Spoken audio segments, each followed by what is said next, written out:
Way. Yeah. Right, there we go. Yep, brilliant. Thanks, Josie. Right.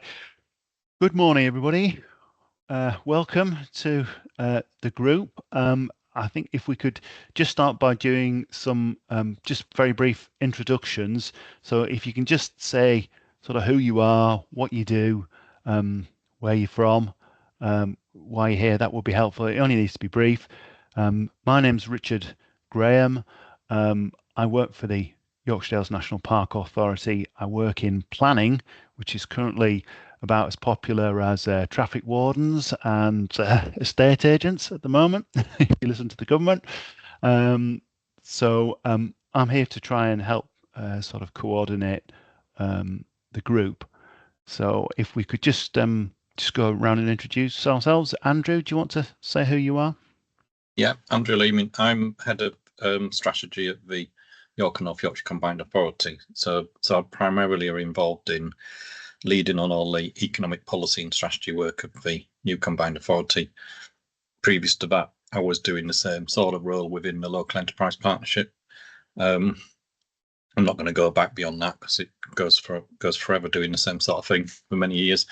I also lead our teams on low carbon housing, transport, and skills. Good, thank you. Julie, you're next on my screen. Thank you. Morning, everybody. My name's Julie Hudson. I'm a member of the Yorkshire Dales National Park Authority. I'm also a member champion for corporate management. For those of you who don't know me, I've recently retired from North Yorkshire Council, where I worked in the business and economy team, working with businesses of all types, sizes, across the Hambleton area of North Yorkshire. And that's, I think, far enough back for me to go as well. Thank you. Thanks, Julie. Josie, do you want to say who you are? Yeah, hi everyone, I'm Josie Wilson. I also work for the Yorkshire Dales National Park Authority and I'm PA to the Director of Conservation and Policy. Thanks, Josie. Molly, you're next on my screen.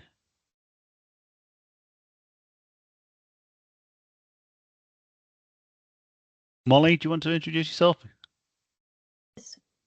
Yeah, sorry, it just froze for me for a second there. I'm Molly and I'm an environmental science student at the University of Leeds.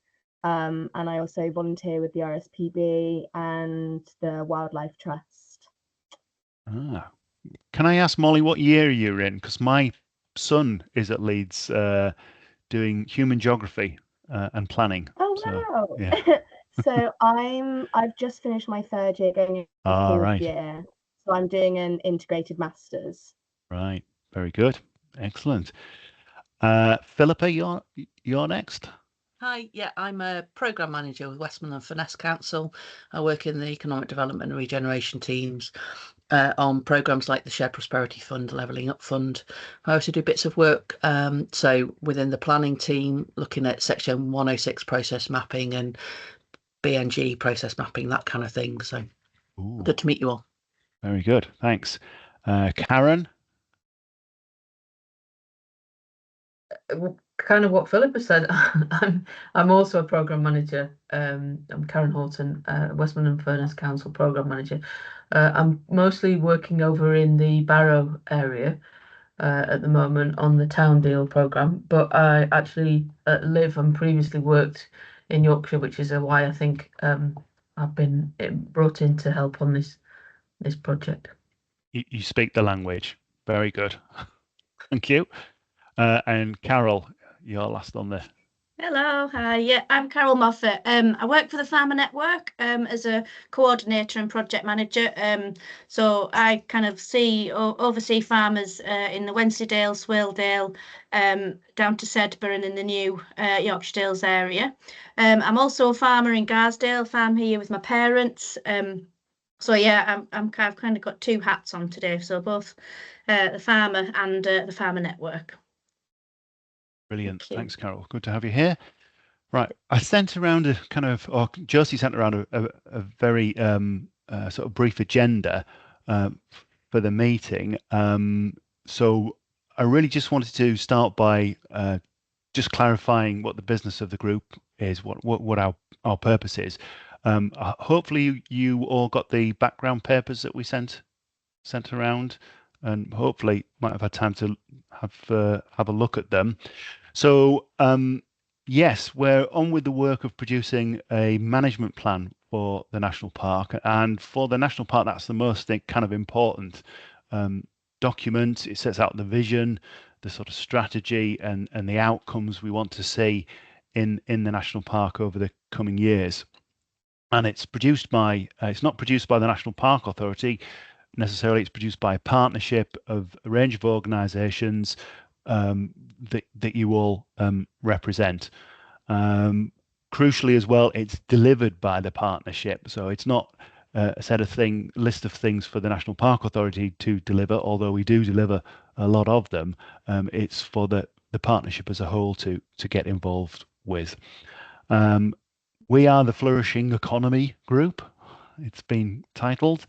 Our job is to produce a set of 10 objectives for the plan that are going to achieve the ambition, which I'll read it out. The ambition is providing an outstanding range of benefits for the nation based on its natural resources, landscape and cultural heritage, which underpin a flourishing economy. So that's why we're the Flourishing Economy group. So just to kind of unpack that a little bit, there's the purpose of the national park is kind of twofold. There's a conservation side, so that's landscape, wildlife and cultural heritage. We're about conserving that. And the other side is about access and enjoyment of the park for the nation. But the important point is, in delivering those two purposes, we have a duty to promote the social and economic well-being of the communities within the park, and to a large extent that's where we come in this group.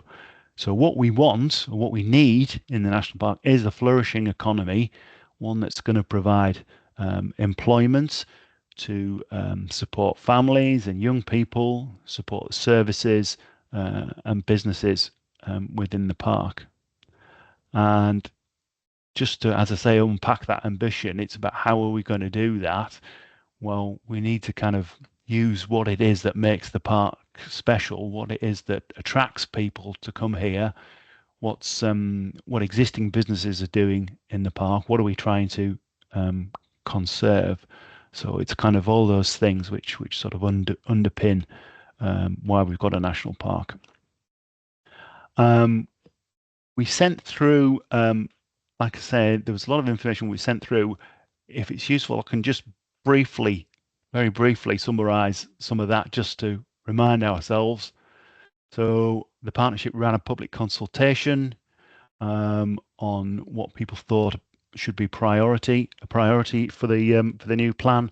So there was a clear focus on nature recovery, on the environment and climate change, but also about helping young people to live and work in the park, and also to support farming businesses in the park.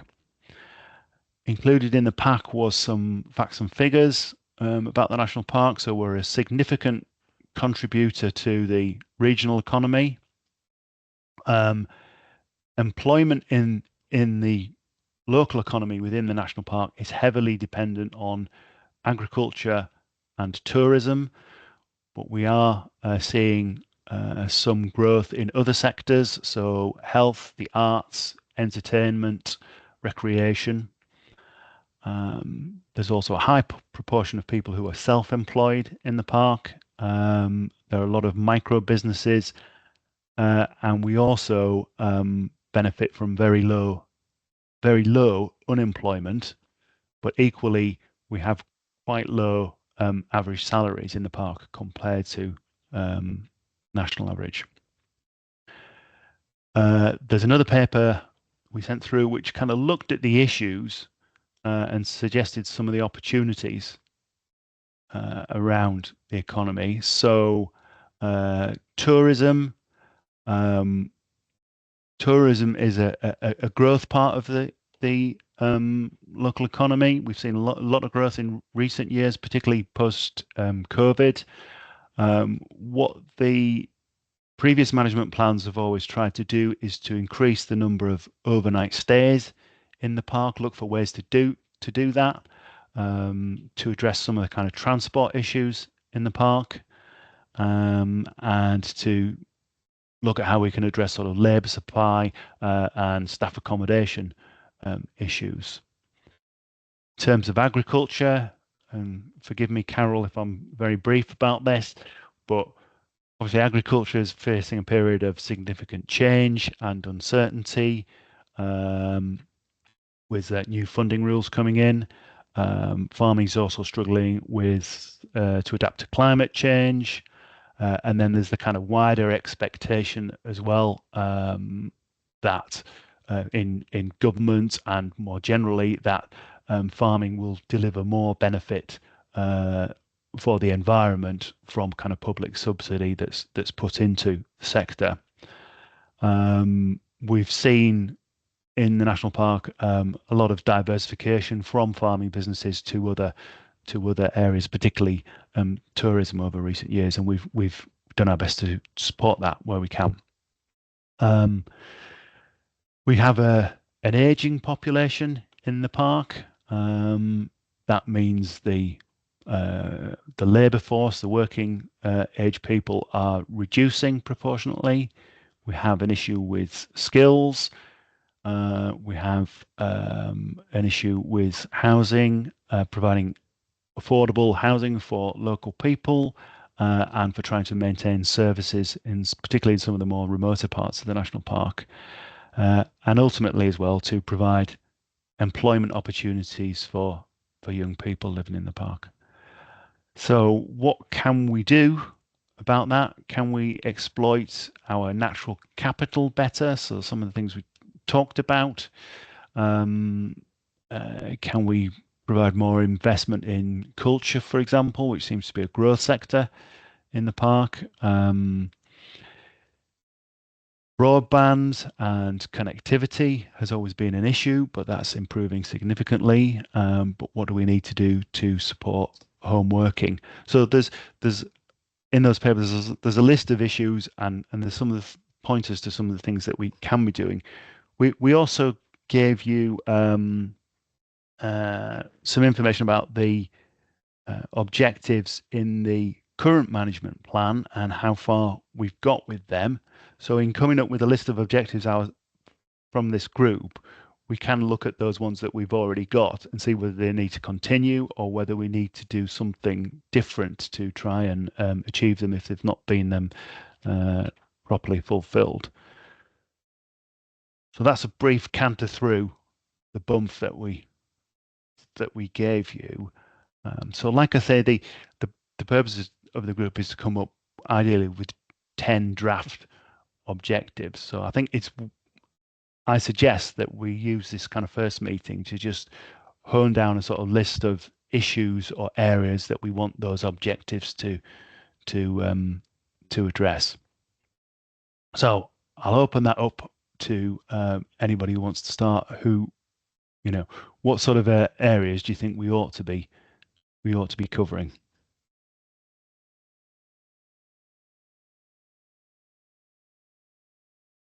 Anybody happy to jump in first of all?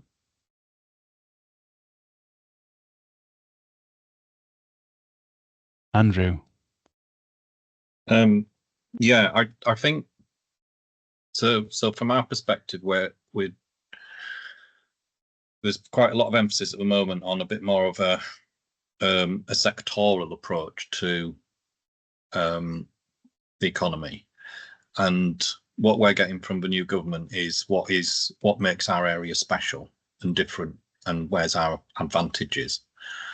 And I think in that context, I tend to think of it as a couple of things. One is around green economy in its broader sense, which can then be your sorry, I shouldn't use the word exploitation of your natural capital, should I, in a national park meeting? But I'll say that for now. But maximise the opportunity from that. But also around potentially energy how you can start to look at local community energy type schemes across the park, and also around food and farming particularly, and how we can start to move towards a more regenerative form of farming, but also how food is so important in terms of in terms of food security and the importance of that industry, and technology and innovation across that, and then you can't ignore the culture and visitor economy from a place like the park. So that would be my thing. I know on the farming side, I'm sure a farming colleague might come in, but obviously there are some major issues if we're starting to look at decarbonisation of farming and regenerative farming in a context of the Dales, and that will be a real challenge, if at all possible. But it obviously is some innovation changes are potentially what's required from an economic point of view. So, Andrew, when you say regenerative farming, are you talking about the nature recovery? The environment generally. Just the environment generally in terms of, but just that ability to lower carbon when it comes to the industry itself. But within that context, it's not seeing that as a barrier. It's seeing that as being the use of new technologies, innovation, and those types of things. So that's what then creates the, so you don't do it to create a loss. You do it to create a growth or increase productivity. So you do it for economic reasons, not necessarily just for the environmental reasons. And that's where it's quite challenging. In terms of making it work. Do you want to say something about? I was going to say, Carol. Do you want to say something about? Speaking from a farmer who is a small tenant farmer in the Dales. We've been in the Dales, farmed here all our lives, generations. Farming and the environment work symbiotically together. I'm not really keen on this regenerative word. Farmers are facing an extremely difficult time at the moment. Rising input costs, the loss of BPS, the SFI really isn't stacking up at the moment, particularly for upland farmers. We are struggling as an industry. My point would be is that farmers need to be supported. And the National Park also needs to support us with regards to things like the legislation. So we've had quite a lot of farmers having to move from sort of slurry-based systems to straw. Now there's going to be a massive shortage of straw this winter. Therefore, people are kind of having to look at slurry systems and the planning around putting new slurry stores up to meet legislation. That's been a huge challenge, particularly for maybe Lower Wensleydale, around Skipton, Burnsall area, Lower Wharfdale. So yeah, it's every farm has room to be productive as well as producing biodiversity. I know our farm, we have some really fantastic hay meadows. The flowers in there are absolutely incredible, especially at this time of the year, just before we're due to mow when the weather allows. So yeah, I feel quite protective over that kind of word about regenerative farming and nature recovery, because if you look at data looking back 20 years and the headage payments came in, and then we were moved over to area payments, the amount of livestock that dropped. And then there with it goes with the biodiversity, lapwings, because those ground nesting birds need sheep and cattle on the ground for their favourable conditions. And we have to work symbiotically together on this. And I feel quite strongly that farmers are very concerned about their nature, and we love it. We love to see all our birds and things here, and the flowers, particularly like orchids and things that are particularly rare. And we're just as proud of that as we are of our livestock. So yeah, it's a concern as well with the young people coming through, the lack of, and therefore we'll be losing that skill set dry stone walls, hedging, management of these hay meadows as well. And you know, when you're speaking to somebody like myself who farms quite traditionally, as we have done for the last sort of 50 years here, you know, it's really important to kind of maintain that. Carol, could you just say a little bit about the obviously I've noticed working in planning that over recent years there's been a growing trend towards more intensive farming in some parts of the park. So if you farm kind of traditionally, you know, what should the National Park Management Plan make some sort of distinction between in terms of supporting farmers between those that are farming traditionally in a way that is more perhaps, you know, sustainable, nature friendly, or however you would want to call it, over the more intensive farming but even where you've got animals that are in sheds all the time and all of the food is brought in, etc., etc. Yeah. I mean, I think there's room for both. I mean, you know, at the end of the day, we're a nation where we need to produce food in this country. And I think, you know, I'm thinking of sort of Lower Wensleydale here, where we've a few more dairy farms. And you know, yes, I think at the same time, if you looked at the biodiversity on their farms, you know, perhaps they could put more hedges in, have more wildlife corridors, and make it easier for a grass-based system, perhaps with rotational grazing rather than being inside. I'm thinking sort of Alistair Dinsdale down at Carperby there, who has quite a large scale dairy unit. And actually, I've been around there, and he has put quite a lot of hedges in, making really lovely wildlife corridors. I know this because my brother did all the fencing and everything for it. So yeah, there is room to sort of improve those bigger, larger scale farms as well, and make it work for them as well. You know, it's all very well sort of saying, oh, you need to do this, you need to do that. Well, you know, if they already had some infrastructure in there for maybe making the fields a little bit smaller and being a little bit more grass-based, perhaps. I think that would also help with like bought-in feed, because you're utilising the grass a little bit better.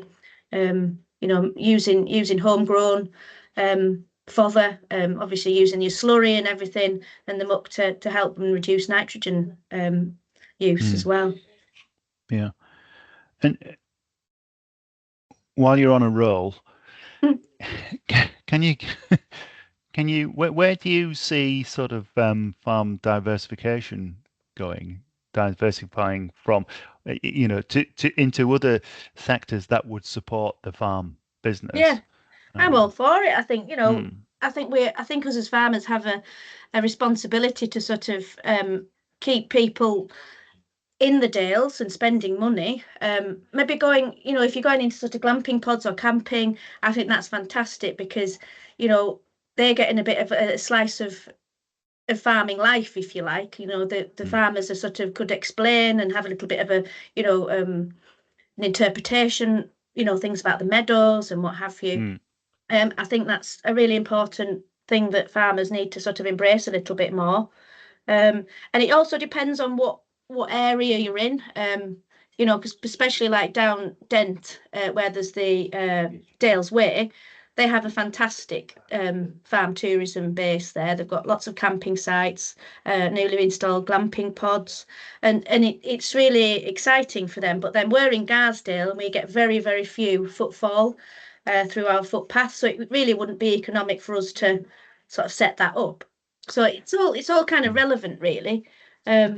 And you know, having these barns as well. I know it's a bit controversial with the planning and everything, but you know, if we could have a little bit less planning restrictions on these barns, and you know, even if it's just like a bunk barn, perhaps, you know, just a little bit more rough and ready than a holiday cottage.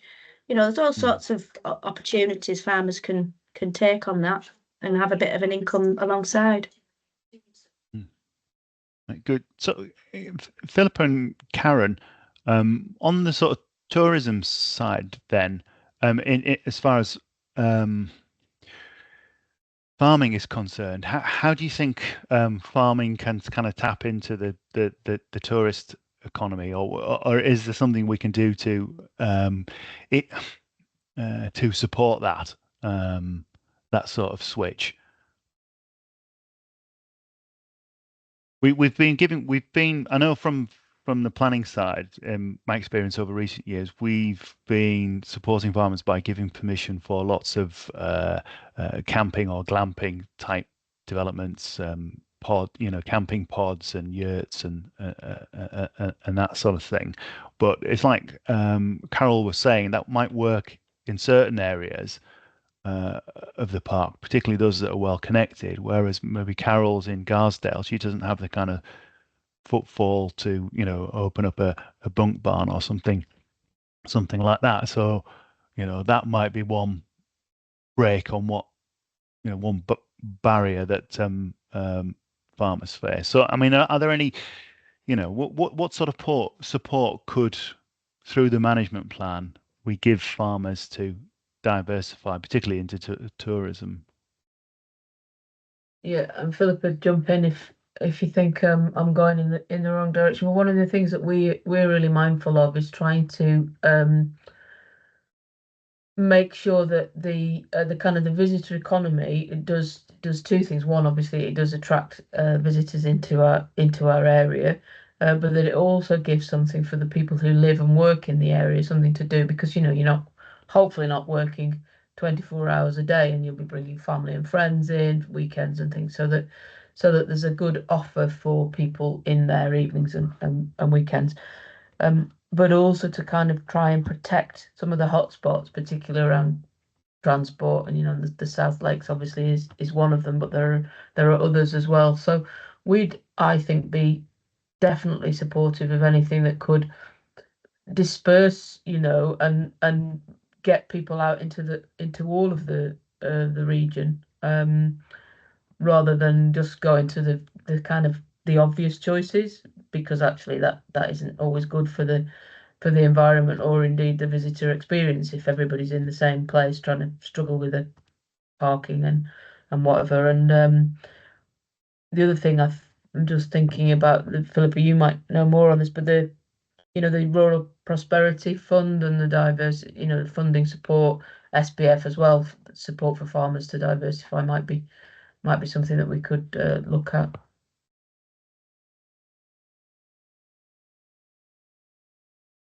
Right, thanks. Okay, so we've talked about kind of a little bit about sort of food and farming there.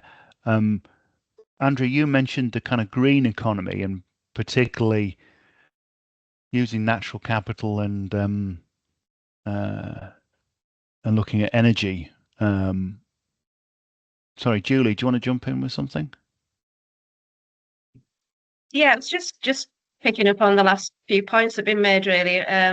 It was really just to, having been involved with the sort of launch of the Dark Skies events and us getting that status, and knowing that that's attracting more interest, it was really to know whether, even in the areas where there isn't large footfall in terms of visitors, whether we can disperse people around that time of the year to other areas of open space around Garsdale and other areas that would actually get more benefit. And the people might not necessarily have to stay in that location, but could be attracted and marketed to that location based on the fact that it is very open. It's maybe another opportunity, if they've been to the Dark Skies Festival before, to go to another area of the park and experience it.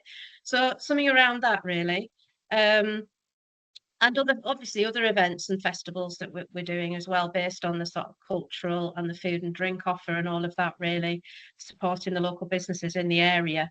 And just picking up on the point Carol made about the education of people that come to the area about, the landscape, but also in terms of wild habitats, and getting people to really buy into that opportunity in terms of the area and understand that, not only coming just for the beauty of the landscape and the experience, but really what underpins that and what farmers and others are doing, landowners, to keep that right and to provide the opportunities that it does.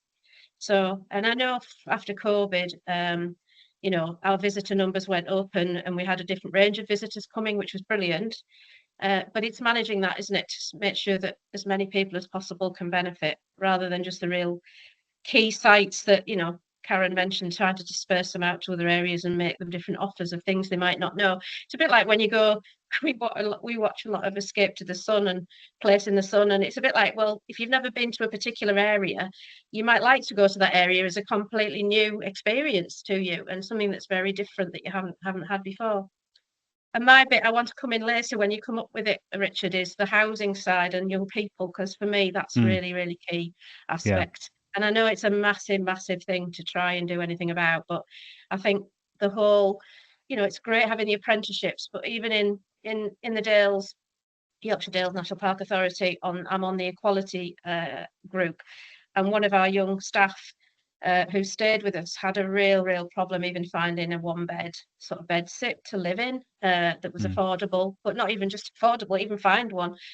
So there's something I want to input later when we get round to that a little bit, because she had a bit of a radical idea about that. Yeah. But We'll come on to that next then. I've just got one question. You mentioned something there that I wonder whether it's something we might want to explore around kind of sort of marketing or branding, whether that's something that farmers can take advantage of, individual farmers can take advantage of, whether there's something that some of the organisations in the partnership can do around linking up with farms and promoting them as places where you can go and, you know, experience dark skies or a certain environment.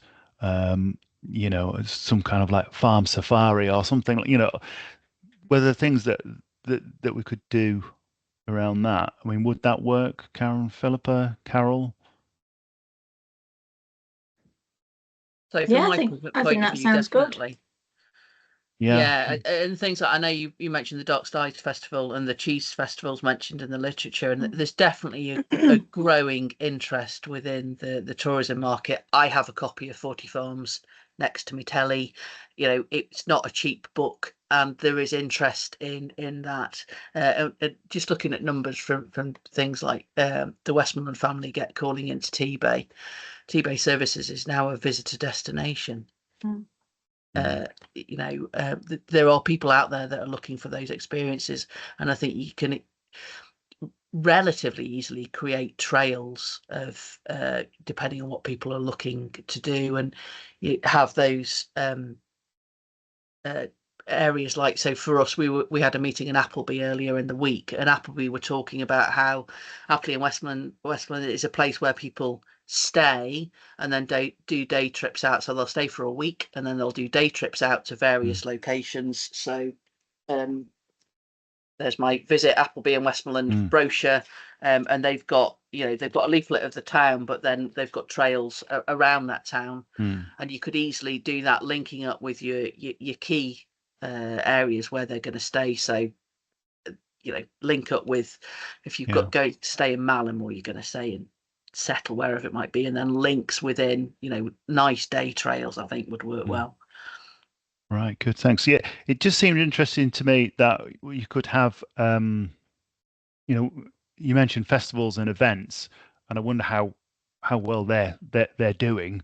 But festivals and events which attract people to a particular place, but also a way of kind of dispersing that sort of those sort of visitors out to individual kind of farm businesses or locations more widely across the park. So I think there's something we could look at doing around that. So Karen, you've got your hand up. Yeah, it was just a thought that came to me when Philip was talking about the Westmoreland family. We managed a programme with them for changing place facility. They've now got them on both North and South T-Bay, and I just think we need to remember to think about, like, how do we make it as much, I know it's sometimes challenging in a natural environment, but how much we can make accessible for, you know, for as wide a group of visitors as possible when we're looking at this management plan. Yeah, good point.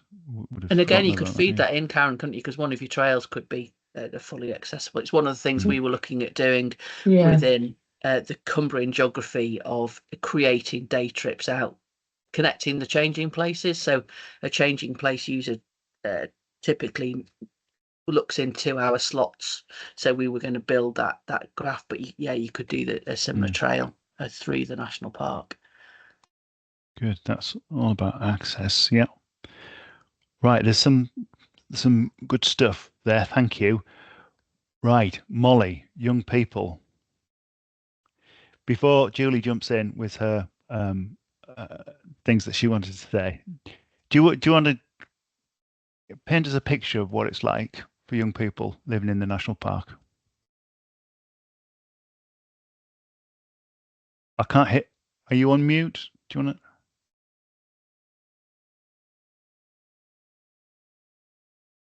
Can't hear you, Molly. Are you on mute or? No.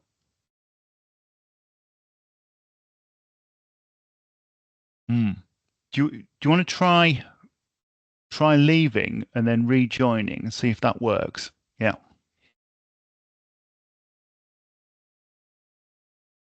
Just while Molly is, I'm just picking up on sort of food and farming, but probably maybe more of a food side. And you mentioned like T-Bay services and those sorts of outlets and such like. I don't, is there a need to strengthen that connection between local producers and outlets and that side of things? Because shortening food miles is one of the critical issues, and it's not only producing food, it's also looking at how you can reduce those food miles, but also how you can then start to really promote some of those outlets like T-Bay and other local shops and delis. But even going further beyond that, obviously you've got the successes of things like Wensdale Creamery and the big players, but for some of the smaller ones as well, I just wonder if there's something within that context that maybe needs to be more proactively pushed through with something like a management plan. Yeah.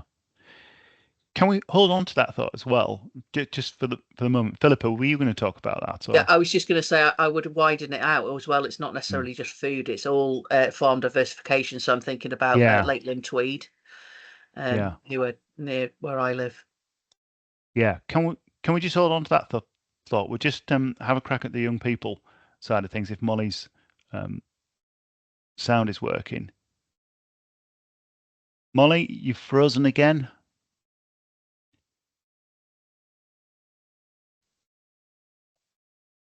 Is this working? We can hear you. Fantastic. No? We can hear you, Yay! but Okay. we've got a still picture. But don't worry, you're not looking weird or anything. I would if it was. Okay, we're halfway there, so right. I'll take that. Good. I think from my perspective, mine is slightly different to maybe a young person that's lived in the national park their whole life, because I sort of migrated up for university. So I've spent the majority of my time up north, concentrated in Leeds. And I mean, I've travelled out on the train. So I've travelled out to Ilkley and places like that, and I've walked around the moors. And I know a lot of other people that have done that and have really enjoyed it. But I think maybe one of the things that's preventing a greater engagement with the national parks as a whole, particularly from people that come up from university, is like a lack of transport and a lack of connection. Because if I don't have a car, I can only go as far as the train or the bus will take me. And for lack of better words, the bus system in Leeds and further beyond is absolutely unpacking is something that a lot of young people do. And if there was an option to start in a larger sort of town that's more connected, maybe somewhere like Ilkley or even somewhere like Leeds, where you can start much more connected and then travel on these specific routes and it's actually interesting. And it's definitely something that I'd really enjoy. I think being up north, it's a completely different environment outside compared to how it is in the Midlands, how it is down south. And so I think that's something that could really be played into. And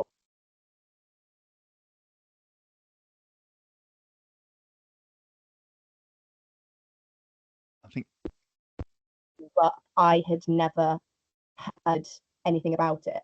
So I'm not sure if that's just because of me not being as much into the national parks as I could have been, but I don't Molly, I think you're breaking up. greater You're breaking up outreach. quite a bit. Could you just recap what you just said a couple of minutes ago, that something that you weren't aware of? Was it the management plan, or was it?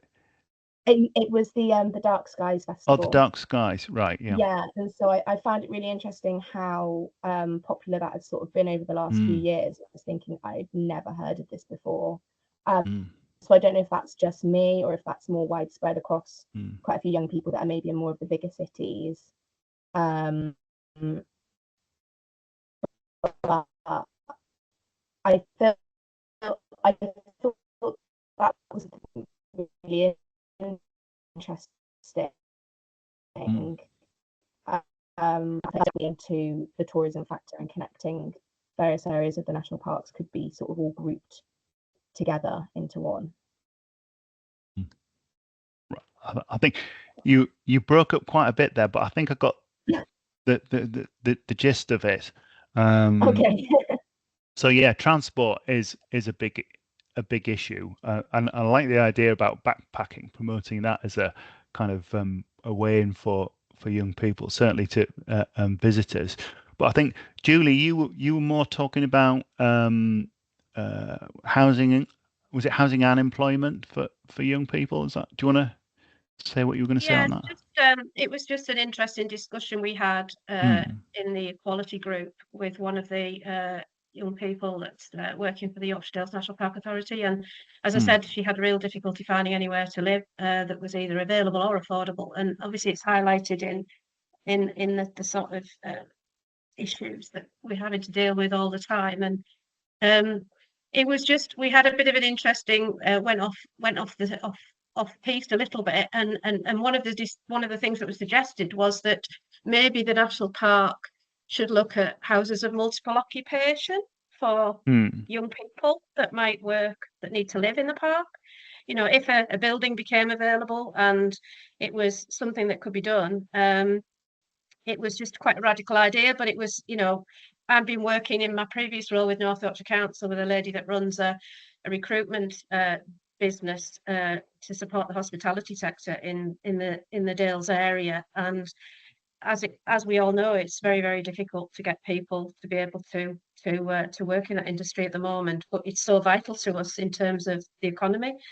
So it's just a couple of things that, you know, quite different ways of thinking, and I think that's something we need to be thinking about as we move forward, is maybe very different approaches to tackling some of these problems, because it's been around a long time, the affordability, and it's not going away, and therefore there's, you know, it's almost about sort of rethinking the whole issue and how we can do some different things. And I'm not expecting it to be, you know, sorted overnight. It's a massive challenge, and it has been for a long time. You know, all the time I've been involved with the national park and in my other role, it's always been a problem, and it's a very difficult one to do. But I think it's very important in terms of underpinning the economy and the future of this work that we're talking about in terms of the priorities for everybody, really. I think one thing from the planning side of things, which I think we need to give more weight to, is providing rented accommodations, social rented accommodation, affordable rented accommodation that's particularly accessible for younger people, because not all younger people are going to be able to buy a house, even if it's affordable house. So right, so yeah, that's definitely an area we need to have a look at.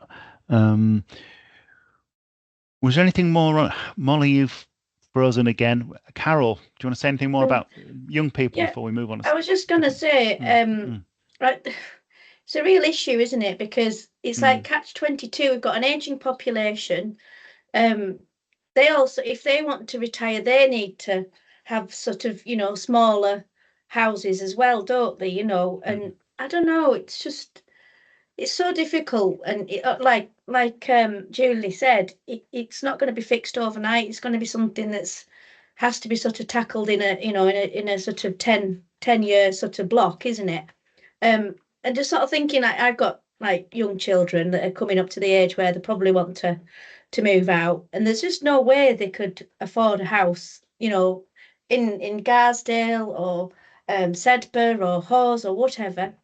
And the thing that concerns me most is all these second homes as well. And people are coming up because they've got the money from down south and they can just afford to buy a £500,000 detached house in a lovely remote area, and they actually only stop up here a couple of weeks in the year, and it's left empty the rest of the time. And it's really sad, isn't it? It is. It's an issue that we've been struggling with for many years, and but there's some light at the end of that tunnel. Not least because I don't know about Westmoreland and Furness, but I know North Yorkshire Council are doubling the council tax on second homes. So yeah, sorry, go on, Andrew. So no, I was just going to say, and it is a difficult one, but actually, that's quite positive on what North Yorkshire Council are going to do with that second home's money, because there's many areas that they go into 100% put that into to trying to resolve some of these housing issues, rather than I know from a York perspective, I've been obviously working in both authorities. York are not doing the same thing within their area. Right. And some other areas are not doing the same thing. So actually, for North Yorkshire Council, it's quite a bold policy decision to take that second home's money, which is around about 11 million quid a year or something. It's quite significant, and support proper local housing.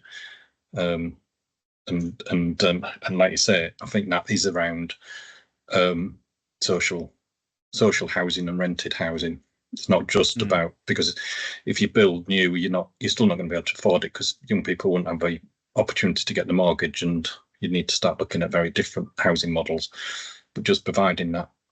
But it is that big balance and dilemma when we just had a conversation about increasing tourism and visitors. It's getting that balance as well, isn't it? Because just look at, I know Barcelona's a different sort of place, but when you look at the news and there's riots going on and there's all sorts of things going on, and they're banning Airbnbs completely from Barcelona. There are some big things happening across the globe around trying to look at this problem of too many visitors, tourism taking over and causing those local problems. Absolutely. Thanks. Karen, you've got your hand up. Sorry, yeah, just a question to Philip. I don't know. Are we doing that? Are we increasing our council tax? Do you know?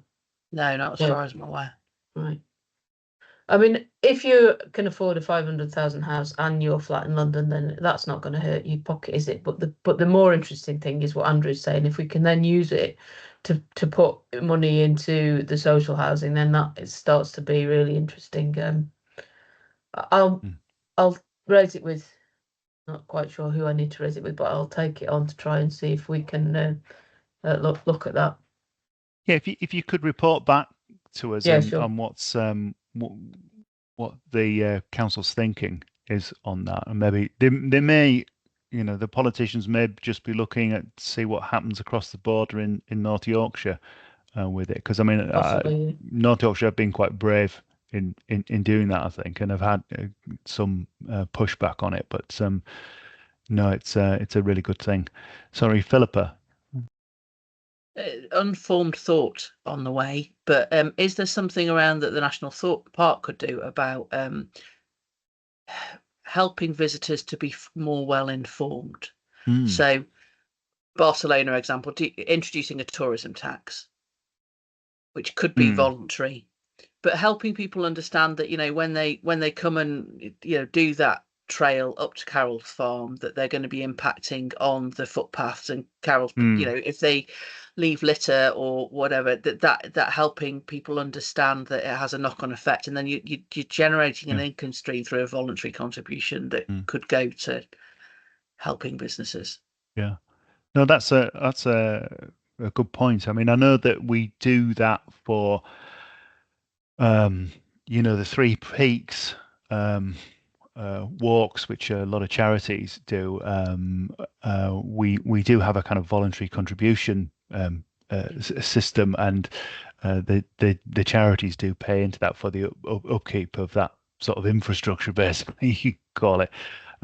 So yeah, some bit more wider thinking around that. How I like that, how helping visitors to understand some of the issues that people who live and work in the park, particularly young people, face. That can only be a good thing. So that's I really that like sort of engagement we can do. Yeah, the Highland Council have done a lot of work, because obviously right, NC 500 has had a massive impact negative impact on their economy, because people fill up in Inverness and then drive around the top of Scotland, so there's been a decline in the economy in other rural places that people used to go and stay at for a week. Yeah. And so they've done some really positive comms about helping people be responsible tourists. I just think you could build on that and say, be a responsible tourist and help the local economy, not just by buying local, but also by making a contribution. If you know where that is, could you send us a link to absolutely. it? Yeah, that would be brilliant, just to have a read of that. Right. So does anybody else want to sort of contribute any more on that issue of sort of young people? And Julie, sorry, you're on mute, Julie.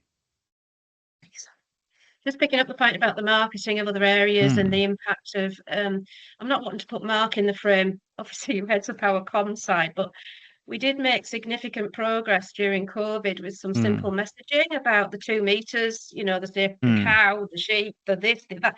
So, and that team has done an amazing job since of really improving our social media following and the profile of what we're doing.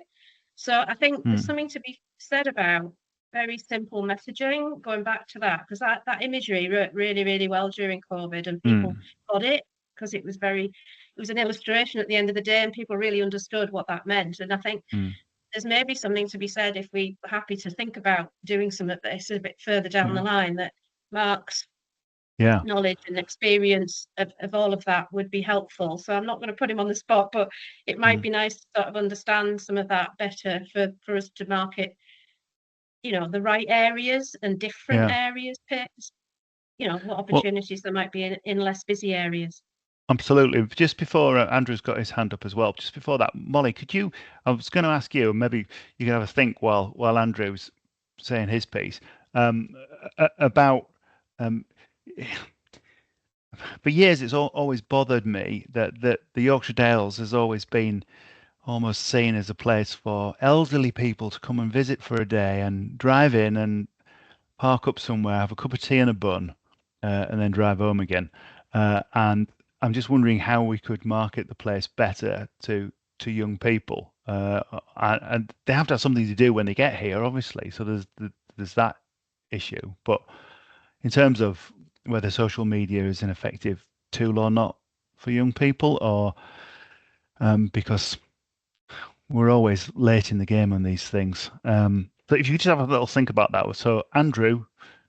I was just going to ask a very similar question, actually, Richard. So right. You beat me to it, but I was probably also widening that a little bit to not just as visitors, but also in terms of coming to work. And it was maybe a question for Carol, really, about the next generation of farmers. I mean, is this going to be an issue? Are young people not going to stick around or be attracted in? And maybe there's something not only around attracting visitors, but it's also attracting young people to come in and work in some of these industries.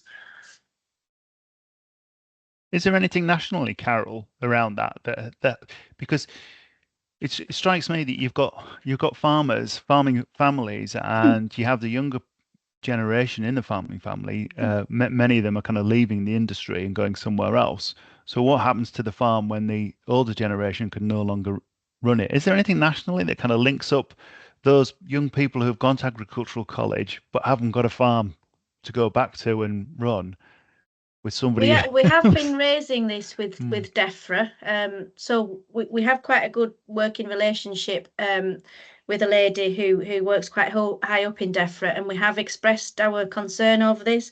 And again, it hasn't been brought into the next sort of the 2024 SFI, but at the network, we have a small project which was actually funded through the Farming in Protected Landscapes for helping the next generation to invest and stay in the area. So perhaps running their own businesses alongside the parents' farms, and that kind of tides them over till perhaps they retire. The other sort of thing we're trying to encourage is getting those sort of older generation to think about how they can retire and planning it sort of, not when they're 70, but when they're, my age, for example, and, how that next generation gets to come into the farm. Like our farm, we're a tenant, so we've got a 3-generation farm tenancy. I'm second generation, but there's all sorts of different legal things. Like I have to have my whole farm, my income has to come from the farm, which is just not feasible. So it's really difficult, and I don't know what the solution is really, but having keeping those young people in the industry and tying them over until farms sort of become available is maybe a nice way of doing it, perhaps, and it contributes to the economy. I don't know. Yeah, I mean, something you said there, I think is really, really interesting. There might be something we could develop on about, helping young people in the Dales start a business. If it's on a farm or not, on a farm, It's another way of diversifying, isn't it? Yeah. Have a think about that. Molly. Is this working? Can you hear me? Yeah, we can hear you. Yeah, brilliant. Brilliant. Okay, I didn't want to have to leave and come back in again. No. Just piggybacking off what Carol was saying, and this might be unfeasible, so it's absolutely fine if not, but I just thought, could there be some sort of scheme that's set up for young people in the Dales for them to be able to travel from farm to farm as some sort of like work experience to try and encourage them to transition more into the farming sector? So it could be whether they've like left college and they're not sure what they want to do, or whether they're partway through an agricultural program. But I mean, on the one hand, as a work experience, maybe if they're bored and their food comes as part of the package, but they're not necessarily paid for the work itself, then that means that there's sort of an extra pair of hands on the farm, but then they're gaining sort of hands-on experience. I'm not sure if that's something that's feasible or is just more of a faff. So I'm not sure if, Carol, you've got an input on that.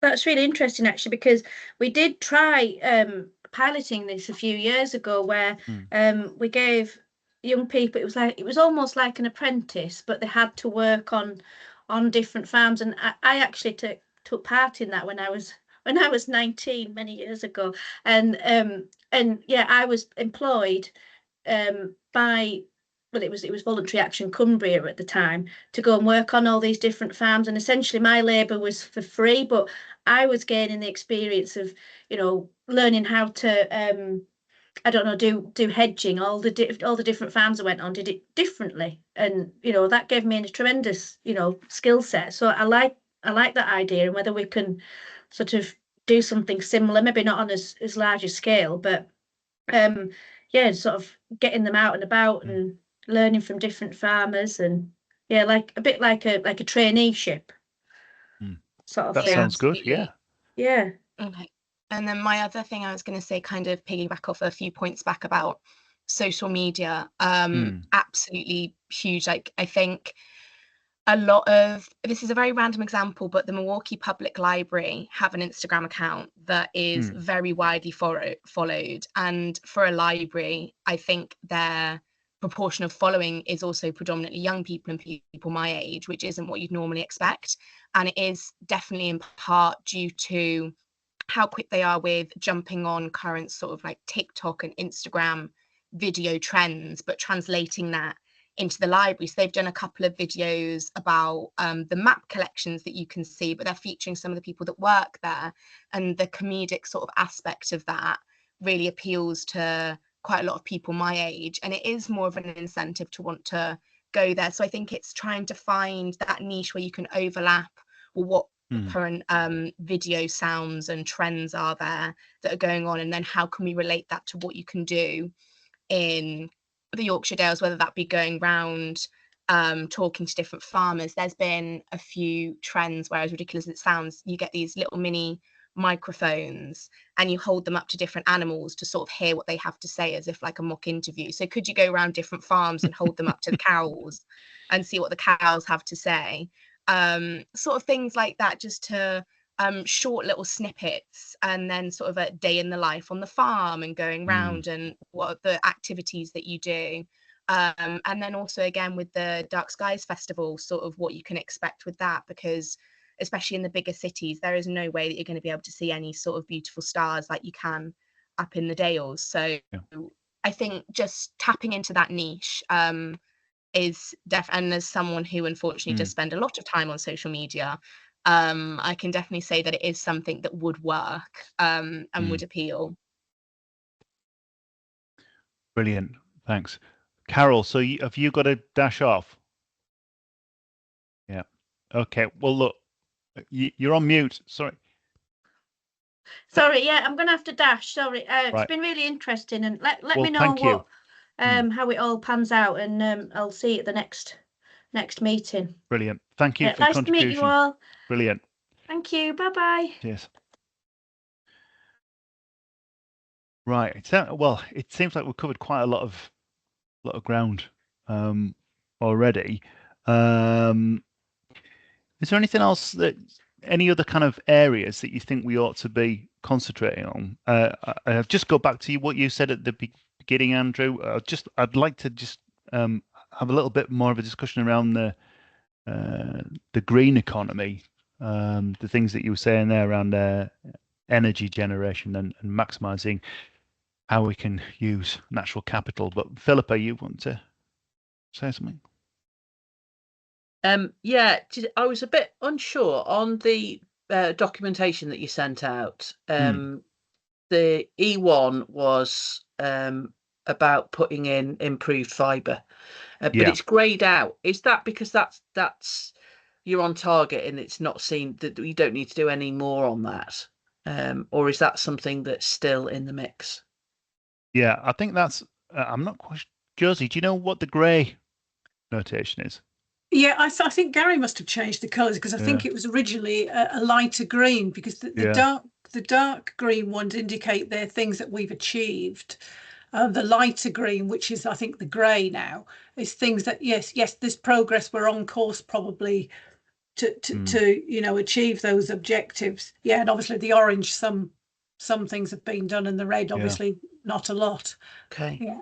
It was just I think that's still a focus. I was in a meeting yesterday where we were talking generally about skills, but there were representatives from the Northwest Nuclear Skills Hub, and as Karen will be very aware, there's a big focus in Barrow. They need to recruit 6,000 people, and they aren't all going to live in Barrow. They are going to spread out, and they will be living in the national park, and they will be living in your national park if you've got good enough broadband to enable them to do so. That then has a knock-on effect, because Julie, they're going to have more money to buy the homes that young people are. It's going to have an impact, and I think it probably needs to be thought about. Would you just on that connectivity? I mean, it is. I think it's so important. I think it's probably something that we need to continue on into the next plan. It's just having to think about what it being. We need to come up with smart objectives that are achievable, and we can measure in a time frame and all of that. We just need to have a think about what specifically is we want to achieve, because an awful lot of work has been done around connectivity, in terms of mobile phone communication is an awful lot better than it was, say 5 years ago. Certainly in the past 5 years, we've given permission for over 30 telecommunications masts across the national park, which as a planner to me, that sounds like quite a lot in a protected landscape. And then we've got the B4RN project, which is a rural fibre broadband community-based project, which has rolled out through certainly the western half of the national park. So I had a planning application recently for a 4G mast in one very narrow valley, and the community in the valley said, we don't want this 4G mast because it's going to look blooming horrible. And by the way, we've got world-class broadband in our valley already, so we don't need it. So there are places, in the national park where broadband connection is better than you get in many places in the country. But I do feel it is so important that we need to perhaps think about something, putting some new targets in there. So great, thanks for raising that. The other thing that came out of that meeting was the new government are going to be setting up Skills England, which is going to be established to bring together businesses and skills providers. And I think having the national park having a representation on that of the importance of rural skills, going back to like the earlier comments that were made, I think if being loud and proud about the need for those skills to continue and getting ministers up here so they understand what you're talking about. Is that something the combined authority might wish to get in, but promote? I think this has come quite a bit. I mean, what we've found in just this week, where our mayor's been down to Downing Street fairly quickly, which is really encouraging that, so many days into a new government, that's what's happening. But he's the only one speaking for rural. Because they're all very, very urban orientated mayors, in a sense, the big city metro mayors.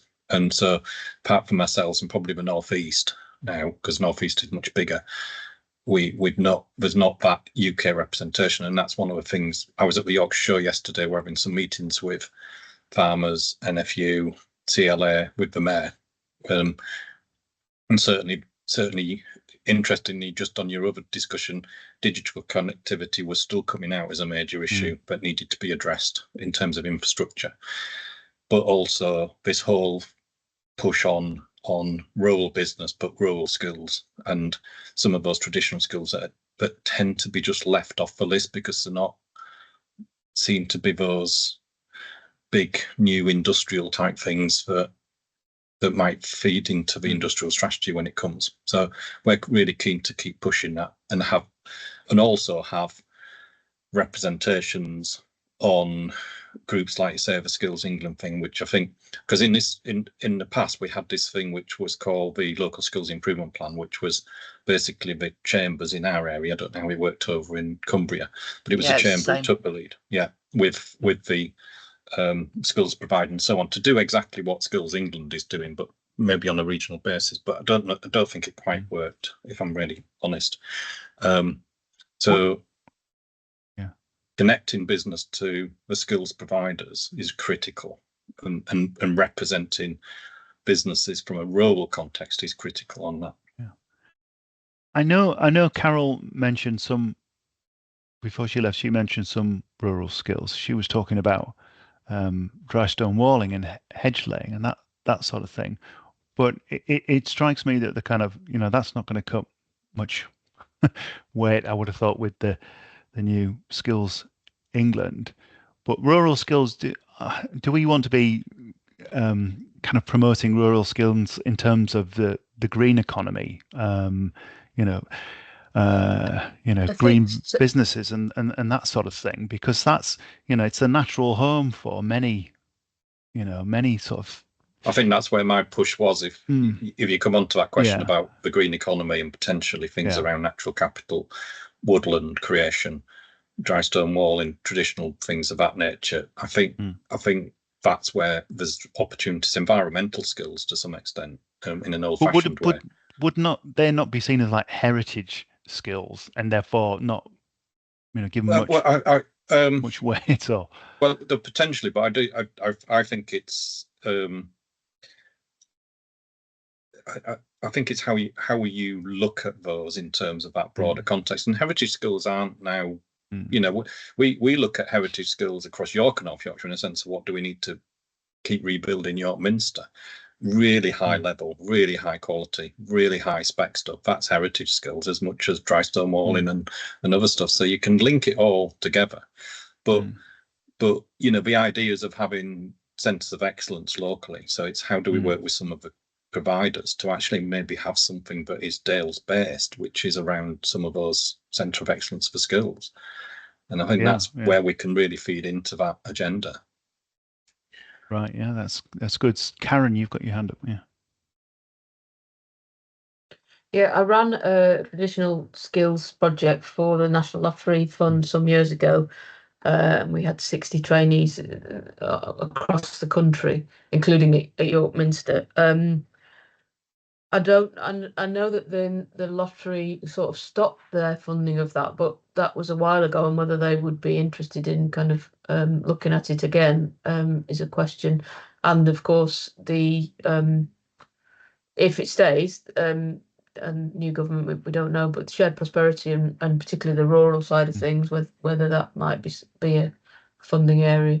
What did the project do exactly, Karen, then? So we hosted 60 trainees with different places. So from an individual dry stone waller to places like York Minster and big stately homes with contractors working on them, stained glass, roofing, traditional joinery, all of that, and then got them kind of individual training plans, MVQs, and then most of them were placed actually with the contractors or other contractors once they'd finished their training. Yeah. It linked trainees up with workplace trainers to and also people who could do the accreditation. So they create a diary of their experience, and then it was signed off by MVQ assessors working with the Constructions Industry Training Board. I mean, the model's there. It was evaluated, and reports. I could probably dig it out, but certainly it might be worth revisiting. Yeah.